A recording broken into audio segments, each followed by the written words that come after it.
அன்பிற்குரிய மீனம் ராசி நண்பர்கள், சகோதர சகோதரிகள் அனைவருக்கும் எனது கனிவான வணக்கங்கள். பிறந்ததுலேருந்து இன்னைக்கு வரைக்கும் நான் கஷ்டம்தான் பட்டுக்கிட்டு இருக்கிறேன். இப்போ வரைக்கும் கஷ்டத்தை மட்டுமே நான் சந்தித்து வாழ்ந்துக்கிட்டு இருக்கிறேன். ஒரு நாள் ஒரு பொழுது நான் நிம்மதியாக இருக்க மாதிரியான சுச்சுவேஷன் எனக்கு வர மாட்டேங்குது. எதை தொட்டாலும் துலங்க மாட்டேங்குது. எங்கே போனாலும் எந்த காரியமும் உடனே எனக்கு வெற்றியை தராத மாதிரி தான் போயிட்டுருக்குது. அப்போ ஒவ்வொரு தடவையும் முயற்சி பண்ணி நான் தோல்விகளைத்தான் நான் சந்திக்கிறேன். ஒரு தொழில் பண்ணினேன், அந்த தொழிலில் நான் 10 ரூபா சம்பாதிக்க முடியும், போதும்னு ஆகிடுது. ஒரு வேலைக்கு போகிறேன், வேலை செய்கிற இடத்துல நிம்மதியாக வேலை செஞ்சு நான் ஒரு ப்ரெஷர் இல்லாமல் டார்ச்சர் இல்லாமல் வேலை செஞ்சு நான் வீட்டுக்கு வந்த மாதிரியான ஒரு சுச்சுவேஷனும் எனக்கு அமைய மாட்டேங்குது. யாரை நம்புகிறவங்களாம் நமக்கு துரோகபாதங்க தான் செய்கிறாங்களே தவிர நன்மை செய்கிற மாதிரி இல்லை. கஷ்டகாலங்களில் நம்ம 5-10 கொடுத்து உதவுறோம், ஆனால் நமக்குன்னு ஒரு கஷ்டகாலம் வந்துருச்சுன்னா திரும்பி கூட பார்க்க மாட்டேன்றாங்க. அப்படிங்கிற மாதிரி ஒரு சுச்சுவேஷனில் போயிட்டுருக்குது. மற்றபடி லைஃப் பார்ட்னர் கூட நம்மளுடைய வாழ்க்கையில் சில நேரங்களில் சண்டையும் சச்சரவுமாக இருந்து நம்மளை ஒரு மிகப்பெரிய போராட்டத்துக்குள்ளே தான் கொண்டு போயிட்டுருக்காங்களே தவிர அந்த கணவன் மனைவி உறவு கூட எங்களுக்கு ஒரு சிறப்பாக இருக்க மாட்டேங்குது. கணவர் ஒரு சொன்ன மனைவி ஒன்று, மனைவி ஒன்று சொன்னால் கணவர் ஒன்று சொல்லி வாக்குவாதத்தில் ஈடுபட்டு சண்டையும் சச்சரவுமாகவே குடும்பங்கள் போயிட்டுருக்குதுங்க. மிகப்பெரிய கஷ்டமாக இருக்குது. ஏன் தான் இப்படி நடக்குதுன்னு என்னால் கண்டுபிடிக்கவே முடிய மாட்டேங்குது அப்படின்னு சொல்லக்கூடியவங்களுக்கு இந்த பதிவில் நான் சொல்லக்கூடிய விஷயம் உங்களுக்கு ரொம்ப உந்துதலாக தான் இருக்கும். நான் சொல்லக்கூடிய விஷயத்தில் கரெக்டாக செய்யுங்க. நிச்சயமாக உங்கள் வாழ்க்கையில் என்ன வழி, அடுத்த வழி என்ன வழி, நம்ம முன்னேற்றத்திற்கான வழி என்ன வழி, எந்த பாதையில் போனால் நம்ம நல்ல இடத்துக்கு போய் சேருவோம் அப்படிங்கிறத கரெக்டாக இதில் நான் கொடுத்துருக்குறேன். அதாவது யூடியூப்பில் இந்த ராசி பலன்கள் அப்படிங்கிறது ஒவ்வொரு ராசிக்குமே ஒவ்வொரு மாதமும் நல்ல தெளிவாக கொடுப்பாங்க. அதாவது இன்றைக்கி கோடீஸ்வரன் ஆயிடுவீங்க, லட்சாதிபதி ஆயிடுவீங்க, கடனை அடைச்சிருவீங்க, நிம்மதியாக இருப்பீங்க, சண்டை சச்சரவுகள் கிடையாது, கோர்ட்டு கேஸு வம்பு வழக்கெல்லாம் இந்த மாதத்தில் உங்களுக்கு சாதகமான தீர்ப்பாக வந்துடும், நீங்கள் நல்லா இருப்பீங்க, பிள்ளைகளால் பெருமை அடைவீங்க, உங்களுடைய லைஃப் பார்ட்னரால் ரொம்ப சப்போர்ட் உங்களுக்கு இருக்குதும், அதே மாதிரி நிறைய பணம் பொருள் சம்பாதிச்சு ரொம்ப சந்தோஷமாக இருப்பீங்க, எடுத்த காரியங்களெல்லாம் மிகப்பெரிய வெற்றியை கொடுக்கும் அப்படின்னு சொல்லி ராசி பலன் என்னமோ அருமையாகத்தான் இருக்கும். ஏன்னா ஒவ்வொரு மாதமும் கோச்சார கிரகங்கள் அதனுடைய நகர்வில் கட்டாயம் நல்ல பலனை கொடுத்து தான் தீரும். அதில் எந்த ஒரு மாற்று கருத்தும் இல்லை. இந்த கோச்சார பலன்கள் அப்படிங்கிறது நமக்கு ஏறத்தாழ ஒரு 20-25% தான் நமக்கு சப்போர்ட் பண்ணும், மற்றபடி சப்போர்ட் பண்ணாது. ஏன்னா மீன ராசியில் நாம் மட்டும் பிறந்திருக்கோமா? இந்த உலகத்தினுடைய மக்கள் தொகையை 12ஆக பிரித்தா 12 ராசிகளையும் பிறந்திருப்பாங்க. எங்கேயோ இருக்கிற ஒரு ஆதிவாசி கூட ஒரு ராசியில் பிறந்திருப்பார். அவருக்கு அன்னைக்கு வேட்டைக்கு போனால் அன்னைக்கு அது இறை கிடச்சிருச்சுன்னா அவருக்கு அன்னைக்கு யோகம். இல்லை பல நாளாக போயிட்டு வந்துட்டு இருக்காரு, கிடைக்கலனாலும் அதுக்கு அவருக்கு நேரம் சரியில்லைன்னு தான் அர்த்தம். அப்போ அவருக்கு ஒரு கிரகங்கள் சப்போர்ட் இல்லை அப்படிங்கிறத நம்ம புரிஞ்சுக்கணும். அந்த மாதிரி இருக்கிற போது எனக்கு ஏன் நடக்கலை, எதுக்கு நடக்கலை, நீங்கள் யூடியூப்பில் வெறும் பொய்யா சொல்கிறீங்களா அப்படின்னு சொல்லி நீங்கள் சொல்லுவீங்க. அதனால் ஒரு நிமிஷம் இந்த பதிவை இப்போ சொல்லப்போகிற விஷயத்தை கவனமாக கேளுங்க. அதாவது நம்மளுடைய ஜாதகத்தில் 27 நட்சத்திரங்கள் இருக்குது. அதில் ஏதாவது ஒரு நட்சத்திரத்தில் தான் நம்ம பிறந்திருப்போம். 11 கரணங்கள் இருக்குது. அந்த 11 கரணத்தில் ஏதாவது ஒரு கரணத்தில் தான் நம்ம பிறந்திருப்போம். 27 நாமயோகங்கள் இருக்குது. அந்த 27 நாமயோகங்களில் ஏதாவது ஒரு நாமயோகத்தில் தான் ஒவ்வொரு மனுஷனும் பிறந்திருப்போம். வளர்பிறையில் 15 திதி, தேய்பிறையில் 15 திதி இருக்குது.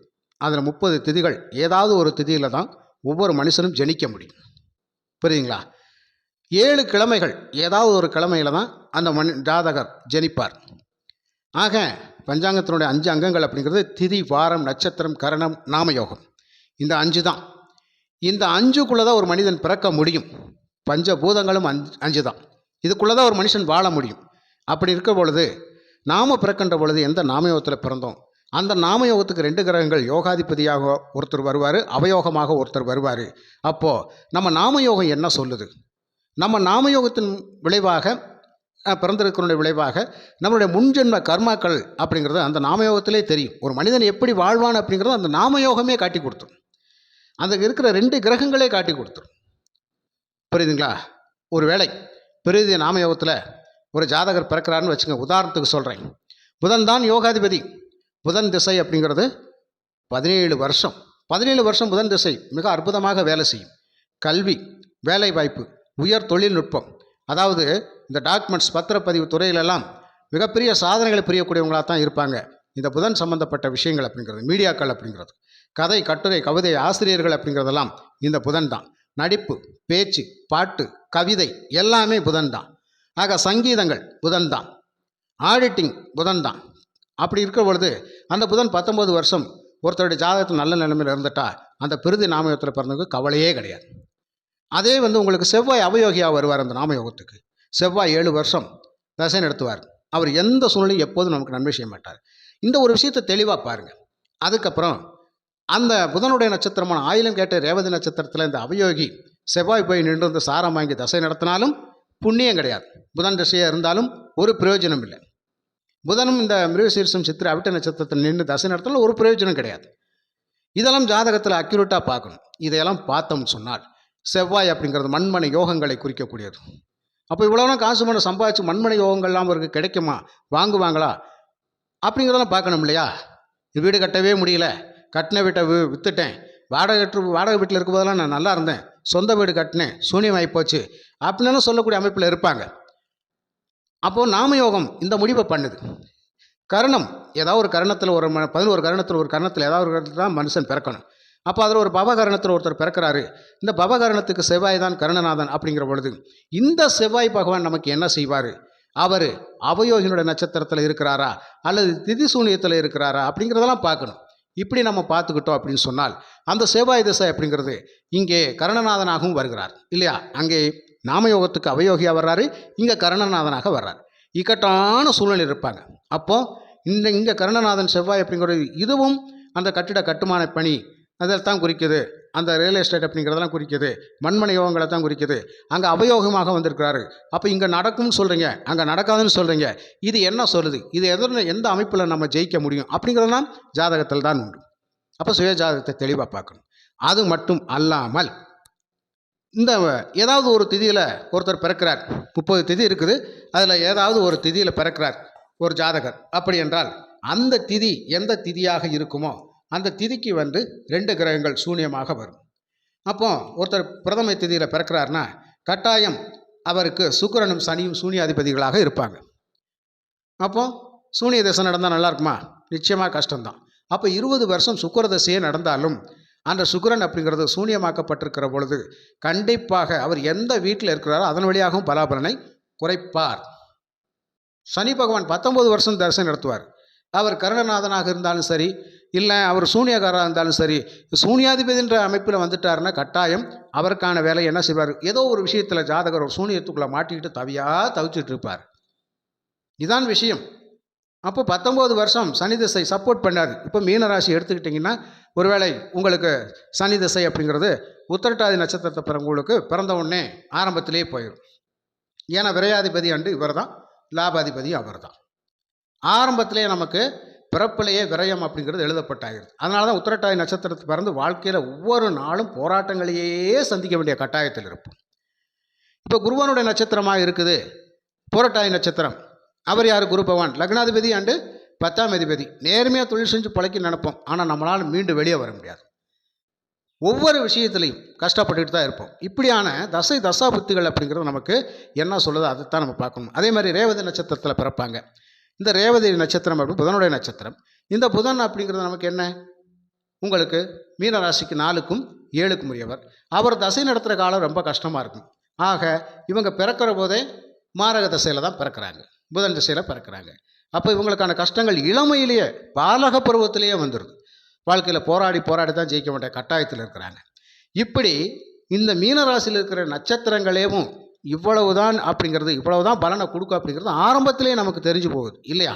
அப்படி இருக்கிற பொழுது மீனராசிக்கு ராசி பலன்கள் அப்படிங்கிறது என்னதான் டாப் லெவலில் போட்டாலும் நம்மளுடைய சுய ஜாதகங்களில் இந்த மாதிரி விஷயங்கள் எல்லாம் உண்டு. அப்போ அடுத்தடுத்து நடக்கக்கூடிய தசாபுத்திகள் நமக்கு யோகமா அவயோகமா, கர்ணநாதனுடைய தசையா தசாபுத்தியா, அதை பாருங்க. திதி சூனிய அதிபதிகளா, அதை பாருங்க. அதுக்கப்புறம் நம்ம நட்சத்திரநாதன் யார், அவங்க யார், அவர் எந்த சூனியத்தில் இருக்காங்களா, அசுபத்தில் இருக்கிறாங்களா, அல்லது தோஷத்தில் இருக்கிறாங்களா அப்படிங்கிறதெல்லாம் பார்க்கணும். இதையெல்லாம் தெளிவாக ஆய்வு பண்ணி ஒரு முடிவுக்கு வராமல் நீங்கள் சொல்கிறதெல்லாம் பொய், எதுவுமே நடக்க மாட்டேங்குது அப்படின்னு சொன்னால் எப்படி ஐயா ஏற்றுக்கொள்ள முடியும்? அப்போ சுய ஜாதகத்தில் இவ்வளவு விஷயங்கள் இருக்குது. இவ்வளவு விஷயங்களையும் தாண்டி நாம் வெற்றி பெறணும் அப்படின்னு சொன்னால் நம்ம ஜாதகம் இடம் கொடுக்கணும். கண்டிப்பாக இடம் கொடுக்கணும். அந்த இடத்தை உருவாக்கி கொடுக்கக்கூடியது எந்த கிரகங்கள் ஐயா கொடுக்கும்? கண்டிப்பாக உங்கள் நாமயோகத்தினுடைய 2 கிரகங்கள் கர்ணநாதனுடன் அப்படின்னு சொல்லக்கூடியது திதி சூன்யாதிபதிகள் அப்படிங்கிறதும், மற்றபடி நீங்கள் என்ன கிழமையில் பிறந்துக்கலாம் அந்த கிழமைக்கு என்ன கிரகம் அதிபதியாக வருது அப்படிங்கிற அதை பார்க்கணும். இப்படியான எக்கச்சக்கமான விஷயங்கள் உண்டு. லக்னாதிபதி பலமாக இருக்கிறாரு, ராசியாதிபதி பலமாக இருக்கிறாரு, எல்லாமே பலமாக இருப்பாங்க. இருந்தாலும் சரி இல்லாட்டாலும் சரி, ஒரு சூனிய திசை நடந்தால் கட்டாயம் எவ்வளவு பலமாக இருந்தாலும் உயிர் பிழைப்போம், ஆனால் கஷ்டப்பட்டுக்கிட்டே இருப்போம்னு அர்த்தம். ஏன்னா சூனிய திசைகள். ஆக நம்பினார் கைவிடப்பட மாட்டார் அப்படிங்கிற மாதிரி எந்த காலகட்டம் நமக்கு சப்போர்ட்டாக இருக்கும், எந்த காலத்தில் நம்ம என்ன செய்யணும். இப்போ உதாரணமாக ஒருத்தர் ஜாதகம் பார்க்குறேன், நான் பல வருஷங்களாக பார்த்துக்கிட்டே இருக்கேன், நான் எதுவுமே நடக்க மாட்டேங்குது ஐயா சொல்கிறாங்க. 6 மாதம் 1 வருஷம் அதுக்குள்ளே சரியாயிரும்ன்றாங்க, ஆனால் ஒன்றும் நடக்க மாட்டேங்குது. ஏன் ஐயா? அங்கே ஜாதகத்தில் துல்லிதமாக பலன் எடுத்து கொண்டு வரணும் ஐயா. கண்டிப்பாக நாமயோகத்தை பாருங்கள், அது ஒரு முடிவு பண்ணி வச்சுருக்கணும். கர்ணம் திதிவார நட்சத்திரம் ஒரு முடிவு பண்ணி வச்சுருக்கிறோம். நாம் என்ன தான் கோச்சாரங்கள் அங்கே இருக்குது இங்கே இருக்குது, குரு அங்கே பார்க்குறாரு இவர் இங்கே பார்க்குறாரு அப்படின்னு சொன்னால், யார் எங்கே பார்த்தாலும் நம்மளுடைய சுய ஜாதகத்தில் இந்த மாதிரி விஷயங்களெல்லாம் தெளிவாக ஆய்வு பண்ணி ஒரு பலனை கொடுத்துட்டோம்னா கண்டிப்பாக உங்களுக்கு மனசு திருப்தியாக இருக்கும். ஓ, அது நெகட்டிவாக இருந்தாலும் சரி பாசிட்டிவாக இருந்தாலும் சரி, உண்மையை தெரிஞ்சுக்கிட்டோம் அப்படின்னு சொன்னால் நம்மளுடைய வாழ்க்கையை நம்ம எப்படி பயணிக்கிறது அப்படிங்கிற தைரியத்துக்கு நம்ம வந்துடுவோம். அதுக்கப்புறம் சில வழிமுறைகள். கர்ணநாதனை பிடிச்சா, கர்ணநாதர் கோயிலுக்கு போனால், கர்ணநாதனை வலுப்படுத்தினா யோகம்தான், நல்ல விஷயந்தான். அப்போ யார் கர்ணநாதன், எந்த கோயிலுக்கு போகணும், காக்கும் கடவுள் யாருன்னு கண்டுபிடிச்சி அந்த கோயிலுக்கு போனால் தான் நமக்கான பிரச்சனைகள் தீரும். அவயோக தசை நடக்குது, 10ஆம் இடத்துலேருந்து தசை நடத்துகிறாரு அவயோக அதிபதி. ஒரு உதாரணத்துக்கு நம்ம அந்த பிரிதி நாமயோகத்தை பற்றியே சொன்னேன். செவ்வாய் அவயோகம் இந்த மீன ராசிக்கு 10வது இடத்துலேருந்து அவர் தசை நடத்தினார்னா தொழில் சுத்தமாக படுத்துக்கும். அப்போ ஜாதகம் பார்க்குற போதே இவர் 10ல் செவ்வாய் இருக்கிறார் ஐயா, 2ஆம் அதிபதி 10ல் இருக்காரு, நீ தாராளமாக தொழில் செய்ய நல்லா வந்துடுவேன்னு சொல்லி விட்டுருவாங்க. பாக்கியாதிபதி அவர் தான் மீனராசிக்கு. என்ன ஆகும்? அங்கே தான் அவயோகமாக இருக்கிறாரு செவ்வாய், எப்படி தொழிலை மேம்படுத்துவார் அந்த ஒரு விஷயத்தை பார்க்கணும் இல்லையா? 10ல் செவ்வாய் இருக்கார் நல்லா வந்துடும்னு சொன்னால் எப்படி வர முடியும்? அந்த செவ்வாய் சம்மந்தப்பட்டவங்க நல்ல நிலைமையில் இருந்தால் தான் அவங்க வர முடியும். இப்படியான திதி சூனியங்கள் இருந்தால் கட்டாயம் வர முடியாது. தொழில் மிகப்பெரிய பாதிப்பை கொடுக்கும். அப்போ அவங்க என்ன பண்ணணும், ஏது பண்ணணும் அப்படிங்கிற விஷயத்தெல்லாம் தெளிவாக ஆய்வு பண்ணி நம்ம தெரிஞ்சுக்கிட்டோம் அப்படின்னு சொன்னால் கட்டாயம் நமக்கான வாழ்க்கையில் பிரச்சனைகள் ஏன் இருந்துக்கிட்டே இருக்குது அப்படிங்கிறத துல்லியமாக தெரிஞ்சுக்கலாம். அதற்கான மாற்று வழிகளும் ஜாதகத்தில் உண்டு. மாற்று வழிகள் கண்டிப்பாக உண்டு. அப்போது ஒரு யோகாதிபதியினுடைய கோயிலுக்கு எப்போ போகணும், அவயோகியினுடைய கோயிலுக்கு எப்போ போகணும், கர்ணநாதனுடைய கோயிலுக்கு எப்படி போகணும், இதற்கான பூஜை புனஸ்காரங்களால் எப்படி பண்ணால் அது சிறப்பாக இருக்கும். சூனியாதிபதிகளாக வரக்கூடியவங்க அவங்க எந்த பாவத்தில் இருக்காங்க, அந்த கடவுள் யார், அப்போ அவங்க கோயிலுக்கு எப்போ போகணும், இப்படி இந்த மாதிரியான விஷயங்களெல்லாம் நம்ம தெளிவாக தெரிஞ்சுக்கிட்டு கரெக்டாக மூவ் பண்ணால் தான் வாழ்க்கையில் ஜெயிக்க முடியும். கால் வலிக்கு புடனியில் தைலம் தேய்ச்சா எப்படி ஐயா சரியாகும்? இல்லை புடனி வலிக்குது காலில் தைலம் தேய்ச்சா சரியாயிருப்பா? கொஞ்சம் யோசனை பண்ணி பாருங்க. இதுதான் மேலோட்டமான பலன் பார்த்து பார்த்து பார்த்து ஏமாற்றங்களையே நம்ம சந்திச்சுக்கிட்டு இருக்கிறோம். மேலோட்டமான பலன் எப்போதுமே கை கொடுக்காது, புரியுதுங்களா? அப்போ ஜென்ம ஜாதகத்தை தெளிவாக ஆய்வு பண்ணணும். அதனால் தெளிவான விளக்கத்தை நீங்கள் வாங்கிக்கிறணும் அப்படின்னு சொன்னால் கண்டிப்பாக உங்களுக்கான வழிகாட்டி சரியான முறையில் இருந்தால் நிச்சயமாக உங்கள் வாழ்க்கையும் சிறப்பான பாதையில் பயணித்து நீங்கள் வெற்றி பெறுவீங்க அப்படிங்கிறத நான் ஆணித்தனமாக சொல்லிக்கிறேன். உங்கள் ஜாதகம் நீங்கள் பார்க்கணும் விரும்புனீங்க அப்படின்னு சொன்னால் கண்டிப்பாக என்கிட்ட அனுப்பலாம். 93 639 79 179 இந்த நம்பருக்கு உங்கள் ஜாதகத்தை வாட்ஸ்அப் பண்ணுங்கள். உங்களுக்கான விஷயங்களை தெளிவாக வாங்கிக்கோங்க, அக்யூரேட்டாக வாங்கிக்கலாம். அது நடப்பது இதுதான் அப்படிங்கிறத உள்ளது உள்ளவாறு பலனை வாங்கிக்கலாம், புரியுதுங்களா? ஒரு பொய்யான ஒரு பேச்சுகள் உங்களை மனசை ஆசுவாசப்படுத்துகிற மாதிரியான பலனெல்லாம் இங்கே சொல்லப்படாது. அப்போ மாற்று வழியும் கொடுக்கப்படும். நெகட்டிவான விஷயங்கள் நடந்துட்டுனா அதை எப்படி பேஸ் பண்ணி வெளியில் வர்றது அப்படிங்கிறது சரியான வழிமுறைகள் கொடுக்கப்படும். இப்படியெல்லாம் உண்டு ஜாதகத்தில். அதனால் நீங்கள் தயவுசெய்து கோச்சார பலனை நம்பி இந்த ஜூலை மாதம் ராசி பலன்கள் மீனராசிக்கு பணம் பொருள் செல்வாக்கும் கொட்டு அப்படின்னு தான் சொல்லியிருக்கிறாங்க. ரொம்ப காசு பணம் ஆக ஓகோ அற்புதம் அப்படின்னு தான் சொல்லியிருக்குது. கோச்சார பலன்கள் சூப்பராக தான் இருக்குது. அதிர்ஷ்ட வாய்ப்புகள் கிடைக்கும் தான் இருக்குது. நாட்டு அதிர்ஷ்டமெல்லாம் உண்டுன்னு தான் இருக்குது. புதையல் ரகசியம் நிச்சயமாக கிடைக்குன்னு இருக்குது. தொட்ட காரியங்கள் அனைத்து வெற்றின்னு தான் இருக்குது. ஜென்மச்சனியை கடந்தும் கூட நல்ல யோக பலன்கள் ஜூலை மாதத்தில் உண்டுன்னு தான் கொடுத்துருக்குறோம். ஆனால் இதை வாங்கி அனுபவிக்கக்கூடிய யோகிதை அப்படிங்கிறது நமக்கு சுயஜாதகம் சப்போர்ட் பண்ணும் இல்லையா? அந்த சுயஜாதகத்தை ஒரு முறை செக் பண்ணுறதுக்காகத்தான் இந்த பதிவை நான் கொடுத்துருக்குறேன். நண்பர்களே, இந்த பதிவு பிடிச்சிருந்தால் லைக் பண்ணுங்கள், ஷேர் பண்ணுங்கள், கமெண்ட் பண்ணுங்கள். மீண்டும் ஒரு நல்ல பதிவில் நான் உங்களை சந்திக்கின்றேன். நன்றி, வணக்கம்.